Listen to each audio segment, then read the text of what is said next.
ले लो मुरली गुणों का गहना है, आत्म अभिमानी बन के रहना है। ओम शांति। आज 26 मार्च 2026 के प्यारे बाप दादा के अनमोल मधुर महावाक्य हैं। आज की मुरली के सार में सत्यम शिवम सुंदरम बाबा ने विशेष संग दोष से बचने के लिए और विशेष बात को स्पष्ट करते हुए कहा कि उस पढ़ाई में तो बहुत सारे सब्जेक्ट्स होते हैं, यहाँ तो एक ही प्रकार की पढ़ाई है, वहाँ मनुष्य पढ़ाते हैं, यहाँ तो हमको स्वयं भगवान आकर पढ़ाते हैं, तो अच्छी रीति पढ़कर विश्व का मालिक बनना है। बाबा कहे बहुत सारे बच्चे हैं तो कोई संग दोष में आकर कहते हैं हम पढ़ाई नहीं पढ़ सकते हैं, तो बाबा कहे इसको माया का तूफान क्यों कहे, खुद संग दोष में आकर पढ़ाई नहीं पढ़ते हैं तो इसमें माया, टीचर व बाप क्या करेंगे। और साथ में स्पष्ट किया कि यह तो एक बहाना है, माया के तूफान से पढ़ नहीं सकते। यह नहीं समझते हैं कि संग दोष के कारण यह हाल हुआ और हमारे में विकार जबरदस्त है। यह क्यों कहते हो कि माया का तूफान लगा और हम गिरे, यहाँ तो अपने ऊपर मदार है। बाप, टीचर, सतगुरु की जो शिक्षा मिलती है उस पर चलना है, निश्चय बुद्धि हो पढ़ाई पढ़ना है। और फिर माता पिता को फॉलो करने के लिए विशेष मंत्र स्मृति में दिलाया। बाबा का हुक्म ही हुक्म चला रहा है। इसी स्मृति और निश्चय के आधार से जब श्रीमत पर चलते रहेंगे तो बेड़ा पार हो जाएगा। और साथ में बाबा कहे माया के वार से बचे रहेंगे, बुद्धि का ताला खुल जाएगा, अपार खुशी भी रहेंगी और उल्टे कर्म व विकर्मों से भी बचे रहेंगे। और साथ में अटेंशन दिलाया कि देह अभिमान में आने से शिव बाबा को भूल जाते हैं, फिर शिव बाबा रिस्पॉन्सिबल नहीं रह सकता। जो एक बाप के ऑर्डर को धारण करते हैं उनका ही रिस्पॉन्सिबल शिव बाबा हैं। बाबा कहे सो भी और तो कोई ऑर्डर नहीं करते हैं, सिर्फ कहते हैं मैं तुमको जो श्रीमत देता हूँ और जो मैं ज्ञान सुनाता हूँ वह धारण करो और औरों को कराओ, बस यही धंधा करो। और अंडरलाइन कराते कहा कि यहाँ तो बच्चों को शिक्षा दी जाती है, फिर भी नहीं चल सकते हैं तो अच्छा गृहस्थ व्यवहार में रहते फिर पुरुषार्थ करो। अगर यहाँ बैठे डिसर्विस की तो जो कुछ भी थोड़ा होगा वह भी खत्म हो जाएगा। नहीं पढ़ना है तो छोड़ देना है, बस कहना चाहिए हम नहीं चल सकते हैं, लेकिन ऐसा कोई कर्म नहीं करना है जो बाप की ग्लानि कराए। यहाँ तो बाबा कहे हर एक को अपनी पढ़ाई में मस्त रहना है। सुनते हैं प्यारे बाप दादा के मधुर महावाक्य। आज बाबा कहे मीठे बच्चे, संग दोष से बचकर पढ़ाई पर पूरा पूरा ध्यान दो तो कोई भी तूफान आ नहीं सकते, बाकी माया को दोषी मत बनाओ। आज मुरली से प्रश्न है कौन सी एक बात सदा ध्यान पर रखो तो बेड़ा पार हो जाएगा। कौन सी एक बात सदा ध्यान पर रखो तो बेड़ा पार हो जाएगा। उत्तर में कहा बाबा आपका जो हुक्म, ऐसे सदा बाप के हुक्म पर चलते रहो तो तुम्हारा बेड़ा पार हो जाएगा। हुक्म पर चलने वाले माया के वार से बच जाते हैं, बुद्धि का ताला खुल जाता है, अपार खुशी रहती है, कोई भी उल्टा काम नहीं होता। अर्थात एक बाबा के हुक्म पर व एक बाबा की श्रीमत पर चलते रहेंगे तो हर बात से, हर परिस्थिति से, हर विघ्न से बचे रहेंगे। आज मुरली में गीत बजा, तुम्हें पाके हमने जहां पा लिया, जमी तो जमी आसमां भी पा लिया। ओम शांति। मीठे मीठे सभी सेंटर के बच्चों ने गीत सुना। सब जानते हैं कि बेहद के बाप से फिर से 5000 वर्ष पहले मुआफिक हम विश्व की बादशाही ले रहे हैं। कल्प कल्प हम लेते आए हैं, बादशाही लेते हैं फिर गंवाते हैं।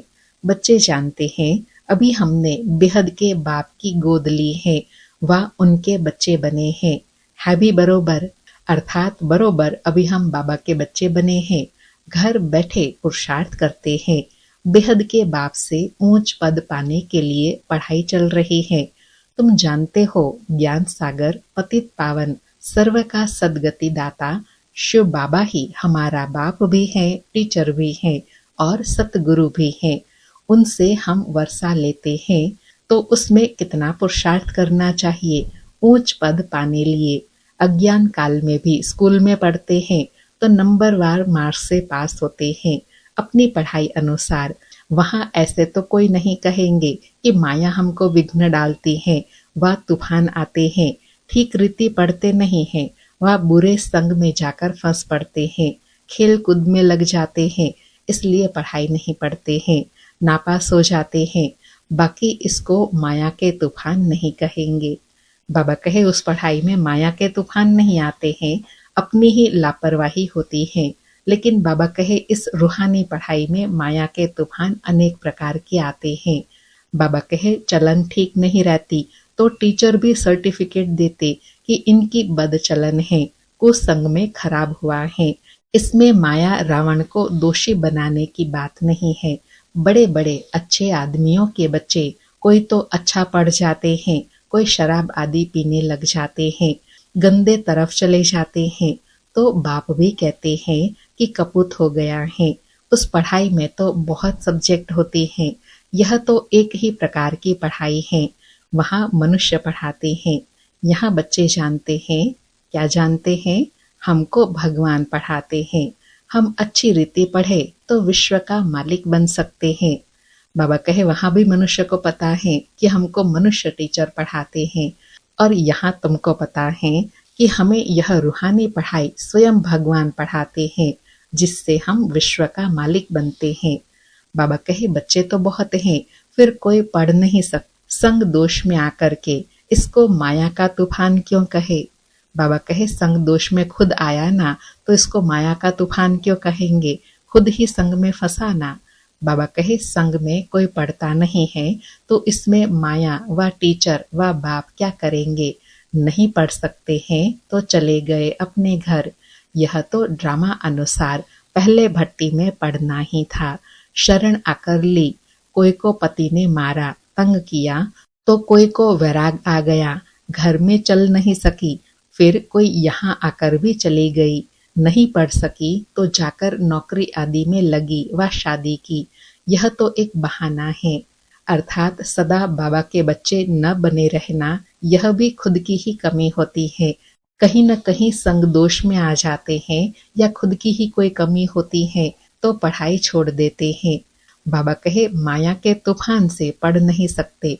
यह नहीं समझते कि संग दोष के कारण यह हाल हुआ है और हमारे में विकार जबरदस्त हैं।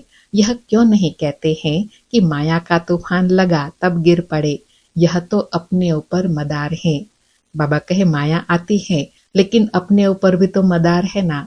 बाबा ने माया के रूपों को परखने के लिए भी ज्ञान का तीसरा नेत्र दिया है ना, कि माया किस किस रूप में कब कब आती है। उसको परख लेंगे तो फिर उससे बचे रहेंगे। बाबा कहे बाप टीचर सतगुरु की जो शिक्षा मिलती है उस पर चलना चाहिए। नहीं चलते हैं तो कोई खराब संग है, वह काम का नशा व देह अभिमान का नशा है। सब सेंटर वाले जानते हैं कि हम बेहद के बाप से विश्व की बादशाही लेने के लिए पढ़ रहे हैं। निश्चय नहीं है तो बैठे ही क्यों हैं? और भी बहुत आश्रम है, परंतु वहां तो कुछ प्राप्ति नहीं, एम ऑब्जेक्ट नहीं है। सब छोटे छोटे मठ पंथ टाल टालियां हैं, झाड़ वृद्धि को पाना ही है। यहाँ तो यह सारा कनेक्शन है। बाबा कहे पूरी तरह पढ़ते भी नहीं है और बाबा को छोड़ते भी नहीं है, क्योंकि पता है और कहीं तो कुछ प्राप्ति है नहीं। प्राप्ति तो शिव बाबा से ही होनी है। बाबा कहे यहाँ तो यह सारा कनेक्शन है। मीठे देवी झाड़ का जो होगा वह निकल आएगा। सबसे मीठे कौन होंगे? जो सतयुग के महाराजा महारानी बनते हैं। अभी तुम समझते हो जो पहले नंबर में आते हैं उन्होंने जरूर अच्छी पढ़ाई पढ़ी होंगी, वही सूर्यवंशी घराने में गए। ऐसे भी हैं गृहस्थ व्यवहार में रहते अर्पणमय जीवन है, बहुत सर्विस कर रहे हैं। फर्क है ना? बाबा कहे पुरुषार्थ में फर्क दिखाई पड़ता है ना। भल यहाँ भी रहते हैं परंतु पढ़ नहीं सकते तो और सर्विस में लग जाते हैं। पिछाड़ी में थोड़ा राजाई पद पा लेंगे। देखा जाता है बाहर गृहस्थ व्यवहार में रहने वाले बहुत तीखे हो जाते हैं पढ़ने और पढ़ाने में। सभी तो गृहस्थी नहीं है।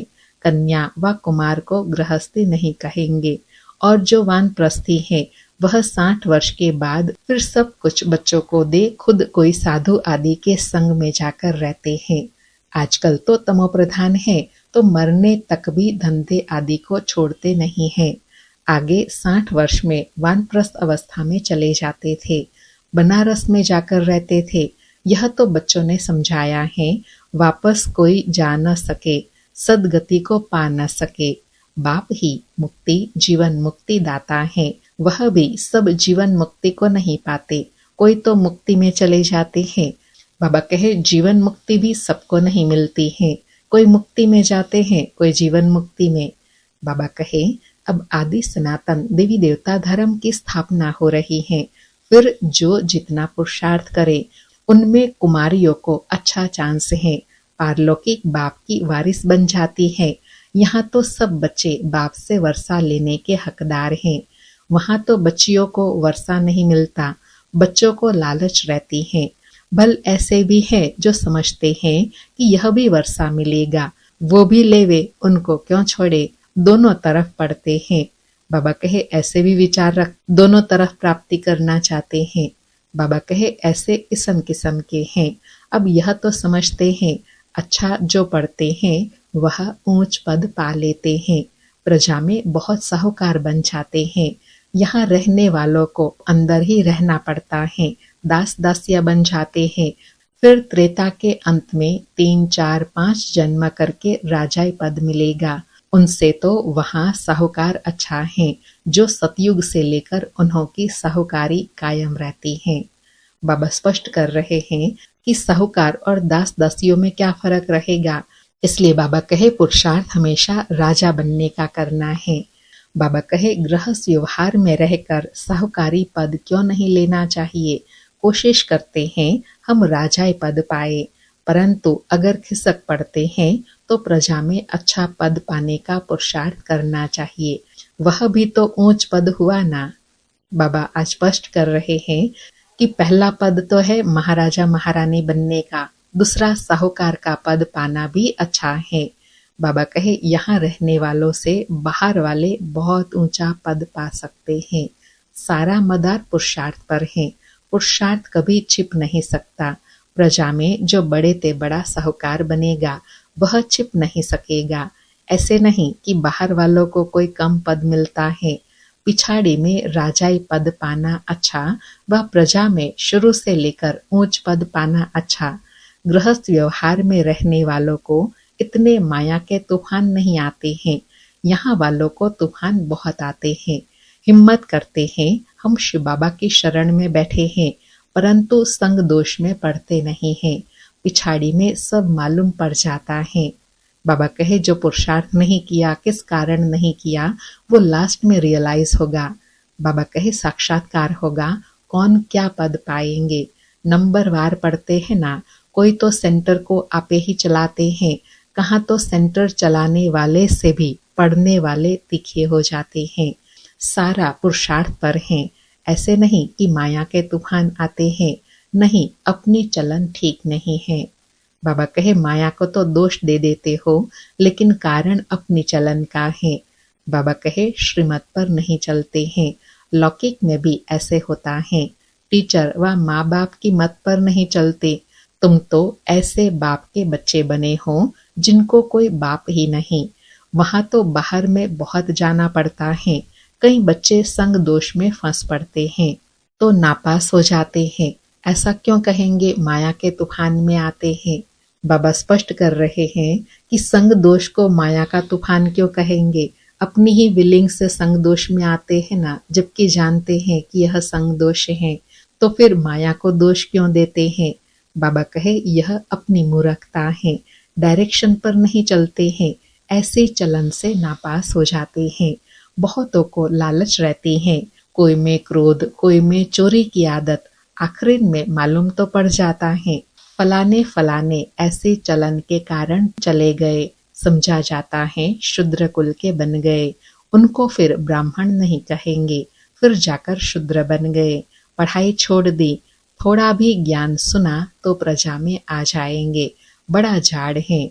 बाबा कहे ब्राह्मणों का भी बड़ा झाड़ है ना, तो जितना भी पढ़ाई पढ़ी उस पढ़ाई के अनुसार फिर प्राप्ति तो जरूर होंगी, फिर साधारण पद मिल जाएगा। बाबा कहे बड़ा झाड़ है, कहाँ कहाँ से निकल आएंगे। देवी देवता धर्म के और धर्म में कन्वर्ट हो गए होंगे, वह निकल आएंगे, बहुत आएंगे तो सब वंडर खाएंगे। और धर्म वाले भी मुक्ति का वर्षा तो ले सकते हैं ना, यहाँ कोई भी आ सकते हैं। अपने घराने में ऊंच पद पाना होगा तो वह भी आकर लक्ष्य लेकर जाएंगे। बाबा ने तुमको साक्षात्कार कराया था कि वह भी आकर लक्ष्य लेकर जाते हैं। ऐसे नहीं कि यहाँ रहकर ही लक्ष्य में रह सकेंगे। जिसको बाबा कई बार कहते हैं ना कि पढ़ाई पढ़ी निश्चय हुआ, फिर कहीं भी रहकर अपना पुरुषार्थ कर सकते हैं, अपने लक्ष्य को पूरा कर सकते हैं। बाबा कहे लक्ष्य मिलता है, बाप को याद करो, शांति धाम को याद करो तो अपने धर्म में ऊंच पद पा लेंगे। उनको जीवन मुक्ति तो मिलनी नहीं है, न वहां आएंगे। दिल लगेगी नहीं, सच्ची दिल उन्हों की लगती है जो यहाँ के होंगे, अर्थात देवी देवता कुल के होंगे। पिछाड़ी में आत्माएं अपने बाप को जान जाए। बहुत सेंटर पर ऐसे भी हैं जिनका पढ़ाई पर अटेंशन नहीं है, तो समझा जाता है ऊंच पद नहीं पा सकेंगे। निश्चय हो तो यह नहीं कह सकते कि फुर्सत नहीं है, परंतु तकदीर में नहीं है तो कहते हैं फुर्सत नहीं है, यह काम है। तकदीर में होगा तो दिन रात पुरुषार्थ करने लग पड़ेंगे। बाबा दोनों बातें बोलते हैं ना, पुरुषार्थ से तकदीर बनती है या कई बार तकदीर के अनुसार पुरुषार्थ चल पड़ता है। बाबा कहे चलते चलते संग में भी खराब हो पड़ते हैं, उसको ग्रहचारी भी कह सकते हैं। बृहस्पति की दशा बदलकर मंगल की दशा हो पड़ती है, शायद आगे चलकर उतर जाए। कोई के लिए बाबा कहते हैं राहु की दशा बैठी है, भगवान का भी नहीं मानते हैं, समझते हैं यह ब्रह्मा कहते हैं। बच्चों को यह नहीं पता पड़ता है कि कौन है जो डायरेक्शन देते हैं। देह अभिमान होने कारण साकार के लिए समझ लेते हैं। बाबा कहे देहभान है ना, तो यह नहीं समझते हैं कि हमको श्रीमत देने वाला ब्रह्मा बाबा में शिव बाबा बैठे हैं। बाबा कहे देही अभिमानी हो तो समझे शिव बाबा जो भी कहते हैं वह हमें करना है। रिस्पॉन्सिबिलिटी शिव बाबा पर है, शिव बाबा की मत पर तो चलना चाहिए ना।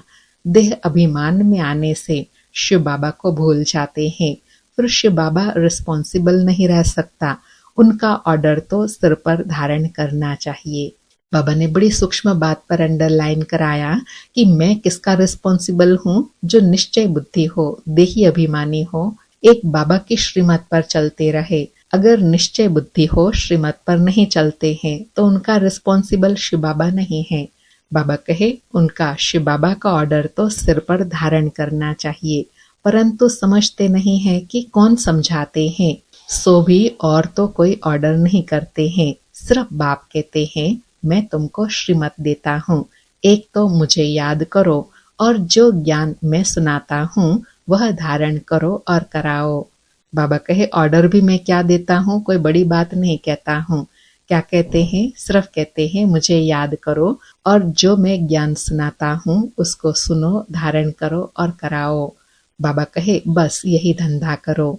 अच्छा बाबा जो हुक्म, बाबा कहे जो निश्चय बुद्धि बच्चे हैं वह रिप्लाई में क्या कहते हैं, अच्छा बाबा जो हुक्म।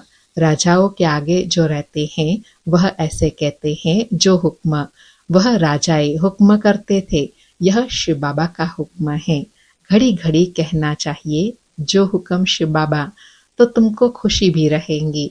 बाबा ने बड़ी प्यारी बात बताई कि शिव बाबा जो श्रीमत देते हैं तो दिल में क्या आना चाहिए, शिव बाबा जो आपका हुक्म, हम उस पर जरूर चलेंगे, इससे खुशी में रहेंगे। बाबा कहे समझेंगे शिव बाबा हुक्म देते हैं, याद रहेंगी शिव बाबा की तो बुद्धि का ताला खुल जाएगा। शिव बाबा कहते हैं यह प्रैक्टिस पड़ जानी चाहिए तो बेड़ा पार हो जाए। कौन सी प्रैक्टिस पड़ जाए कि सदा यह निश्चय हो बाबा आपका जो हुक्म सिर माथे पर, ऐसे प्रैक्टिस पड़ जाए तो बेड़ा पार हो जाए। बाबा कहे परंतु यही डिफिकल्टी है, घड़ी घड़ी भूल जाते हैं। ऐसे क्यों कहना चाहिए कि माया भुलाती है, हम भूल जाते हैं, इसलिए उल्टे काम होते रहते हैं। बहुत बच्चियां हैं, ज्ञान तो बहुत अच्छा देती हैं, परंतु योग नहीं जिससे विक्रम विनाश हो। ऐसे बहुत अच्छे अच्छे बच्चे हैं योग बिल्कुल नहीं है, चलन से समझा जाता है। योग में नहीं रहते हैं, फिर पाप रह जाते हैं जो भोगने पड़ते हैं। इसमें तूफान की तो बात ही नहीं। समझो यह मेरी भूल है, मैं श्रीमत पर चलता नहीं हूँ। बाबा कहे अगर कोई विघ्न आता है तो क्या समझना चाहिए कि कहीं न कहीं मेरी भूल है, मैं श्रीमत पर पूरा नहीं चलता हूँ। रियलाइज करना चाहिए। बाबा कहे यहाँ तुम आए हो राजयोग सीखने, प्रजा योग नहीं सिखाया जाता है। माता पिता तो है ही, उनको फॉलो करो तो तुम भी गद्दी नशीन बनेंगे। इनका तो सर्टेन है ना, अर्थात ब्रह्मा बाबा और मम्मा का तो यह निश्चित पद है ना कि यह लक्ष्मी नारायण बनते हैं तो फॉलो मदर फादर। और सब धर्म वाले मदर फादर को फॉलो नहीं करते हैं, वह तो फादर को ही मानते हैं। यहाँ तो दोनों हैं। इसलिए कुछ दिन पहले भी बाबा ने कहा था ना कि कुमार कुमारियों के लिए एग्जाम्पल मम्मा है और गृहस्थियों के लिए एग्जाम्पल ब्रह्मा बाबा है। बाबा कहे यहाँ दोनों हैं। गॉड तो है क्रिएटर, मदर का फिर गुप्त राज है। माँ बाप पढ़ाते रहते हैं, समझाते हैं ऐसे नहीं करो, यह करो। टीचर कोई भी सजा देंगे तो स्कूल के बीच में देंगे ना, ऐसे थोड़े ही बच्चा कहेगा कि मेरी इज्जत लेते हो। बाप 5-6 बच्चों के आगे थप्पड़ मारेगा तो ऐसे बच्चा थोड़े ही कहेगा 5-6 के आगे क्यों लगाया। नहीं, यहाँ तो बच्चों को शिक्षा दी जाती है, फिर भी नहीं चल सकते हैं तो अच्छा गृहस्थ व्यवहार में रहते फिर पुरुषार्थ करो। अगर यहाँ बैठ डिसर्विस की तो जो कुछ भी थोड़ा होगा वह भी खत्म हो जाएगा। नहीं पढ़ना है तो छोड़ दो। बाबा की कितनी कड़ी श्रीमत व कड़े महावाक्य हैं। बाबा कहे अगर नहीं पढ़ सकते हैं तो पढ़ाई छोड़ दो, लेकिन कोई ऐसा कर्म नहीं करो जिससे डिसर्विस हो, नहीं तो जो भी जमा किया हुआ सारा खत्म हो जाएगा। बाबा कहते हैं बस हम चल नहीं सकते, ग्लानि क्यों करनी चाहिए। ढेर बच्चे हैं, कोई पढ़ेंगे कोई छोड़ देंगे, हर एक को अपनी पढ़ाई में मस्त रहना चाहिए। बाबा कितना अटेंशन दिला रहे हैं कि अपनी पढ़ाई में मस्त रहना है और कोई बातों में नहीं जाना है। बाबा कहते हैं 1-2 से सेवा मत लो, कोई अहंकार नहीं आना चाहिए। दूसरों से सेवा लेना यह भी देह अहंकार है। बाबा को समझाना तो पड़े ना, नहीं तो जब ट्रिब्यूनल बैठेंगे तब कहेंगे हमको पता थोड़े ही था कायदे कानून का। इसलिए बाबा समझा देते हैं, फिर साक्षात्कार कराई सजा देंगे। बाबा और स्पष्ट कर रहे हैं कि बाबा पहले से ही क्यों बताते हैं कि बच्चे कहीं उल्हाना ना दे कि बाबा आपने तो पहले बताया नहीं यह कायदे कानून का, इसलिए बाबा बताते हैं।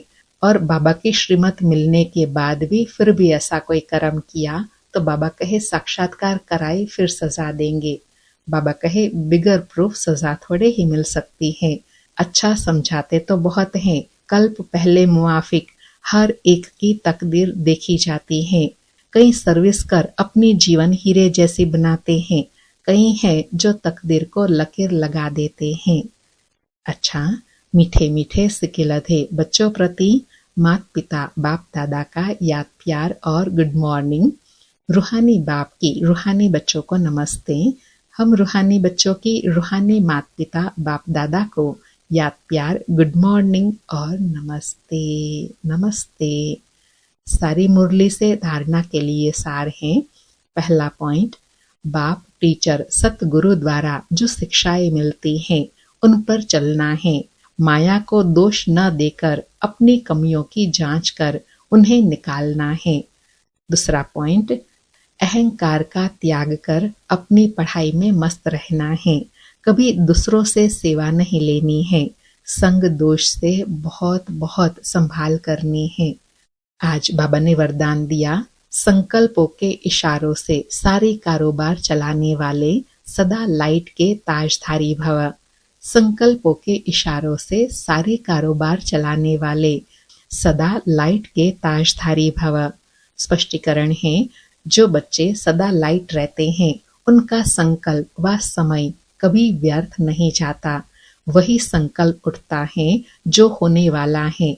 जैसे बोलने से बात को स्पष्ट करते हैं, वैसे ही संकल्प से सारी कारोबार चलती हैं।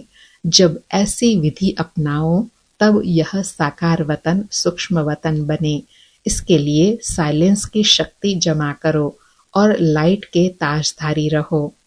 बाबा कहे लाइट का ताजधारी भी कब बनेंगे? जब साइलेंस की शक्ति जमा करेंगे।